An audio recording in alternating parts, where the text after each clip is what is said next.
Look who's here. You can't get enough of this guy. His name is Joel Shulman, ERShares Managing Director. Great to see you back again. Thank you. Good to be here. You know why it's great to have you back? Because you're always bullish. You're always telling me that this market is going up. Well, today... Say it again. Today it's up. Yeah. So, this market is just tough to predict. I mean, it's a very humbling market. You think, just when you think you have some clear direction, the market reverses on us. And we haven't had a market like this in a long time. But I will give you a bit of good news, or your listeners some good news. The last time we had a December like this was 2002. This is now, if markets ended today, this would be the second worst December we've had in 50 years. The worst that we've had in the 50 years was 2002, December 2002, where it was down 5.87%.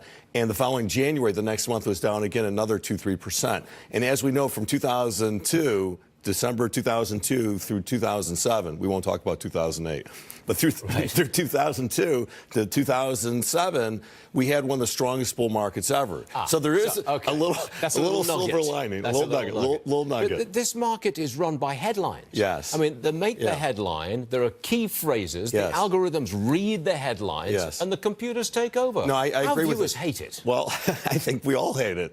But, you know, it's interesting. The same headlines when we saw in June, July, August, September, I mean, they weren't affecting the markets. The markets are going up, up, and up. And now I think the markets are just kind of waffling. I mean, they're going back and forth. We have not seen something like this in a long time. And I think if we had clear direction on the China trade news, that would be a big deal. And last time I was on your show, you had a guest who was very optimistic on what was going to emerge.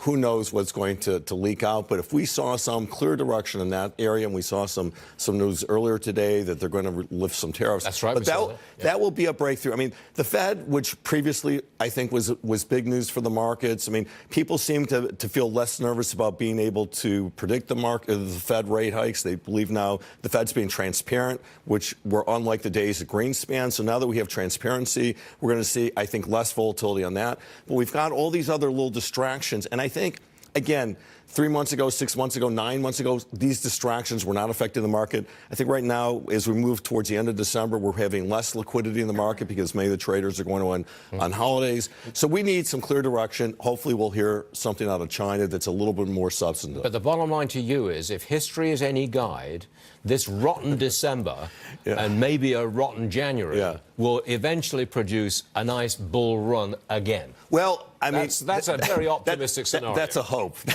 Yes, hope and a prayer. Right? That's a hope. But again, everything else is fine. I mean, as I've been saying on your show throughout this year, we've got, you know, things are well positioned. Interest rates are low. We talked about job numbers. I mean, we predicted because of the M&A activity, which is close to, you know, almost $5 trillion when everything's said and done, that is going to ease up on some of the employment issues. And it's, you know, one last one, real fast. Sure. Because come January, millions of people in America will refocus their 401ks. They're going to say, I want more stocks, I want more bonds, or whatever. You'd be quite comfortable saying, you want more stocks. Get into more stocks. Yeah, well, it's much easier to make this statement, by the way, when markets are down or flat. Sure. And when you look at the markets, with all the up and down, I mean, most markets are flat.